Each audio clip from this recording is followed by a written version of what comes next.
saw and felt the agitation the two elderly men and her brother were trying to conceal, and was herself excited by it.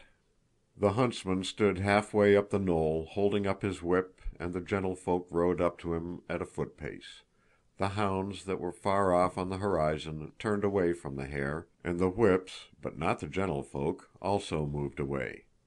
All were moving slowly and sedately. "How is it pointing?"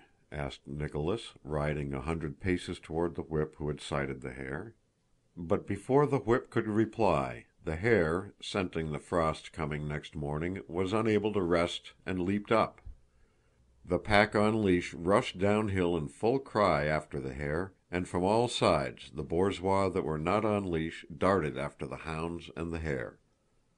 All the hunt, who had been moving slowly, shouted "Stop!" calling in the hounds, while the bourgeois whips, with a cry of "À tout!" galloped across the field, setting the bourgeois on the hare.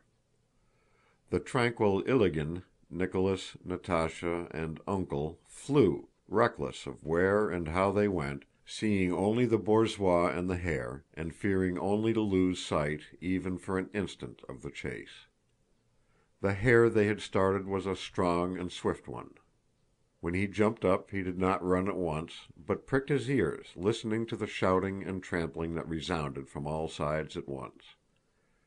He took a dozen bounds, not very quickly, letting the bourgeois gain on him, and finally, having chosen his direction and realized his danger, laid back his ears and rushed off headlong. He had been lying in the stubble, but in front of him was the autumn sowing where the ground was soft.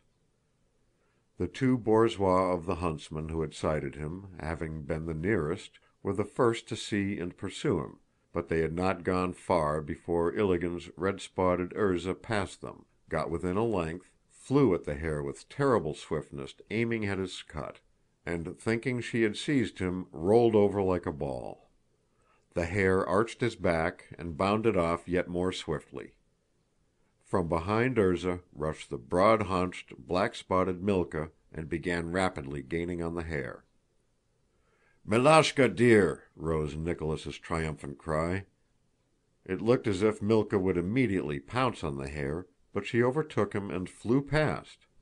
The hare had squatted. Again the beautiful Erzá reached him, but when close to the hare's scut, paused as if measuring the distance, so as not to make a mistake this time, but seize his hind leg. "Erzá, darling!" Ilágin wailed in a voice unlike his own.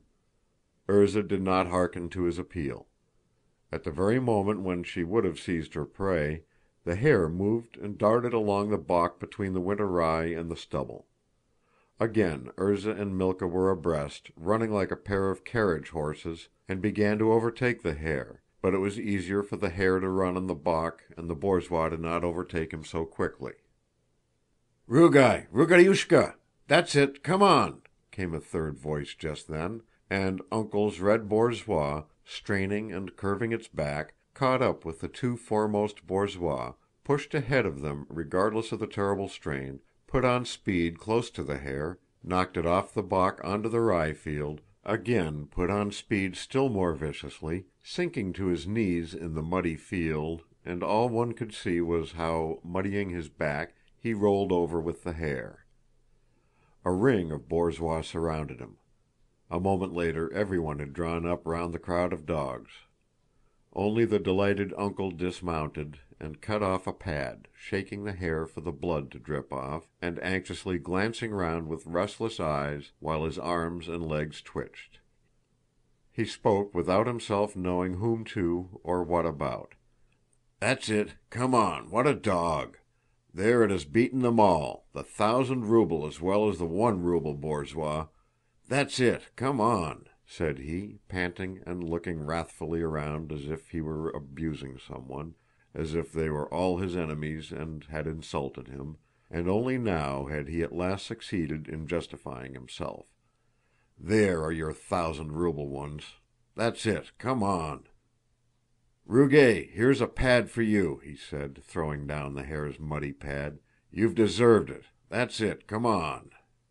"She'd tired herself out. She'd run it down 3 times by herself," said Nicholas, also not listening to anyone and regardless of whether he were heard or not.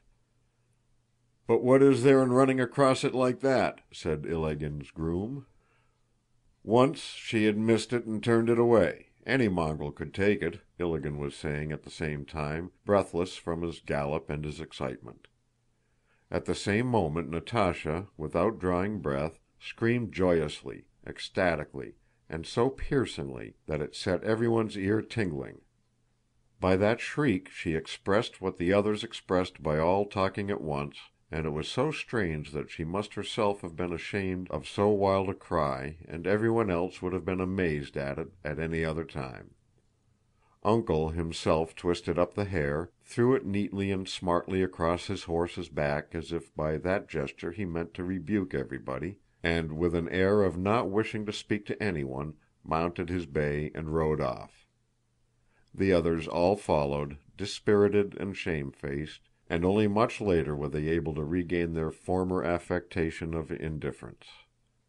For a long time they continued to look at Red Rugáy who, his arched back spattered with mud and clanking the ring of his leash, walked along just behind "Uncle's" horse with the serene air of a conqueror.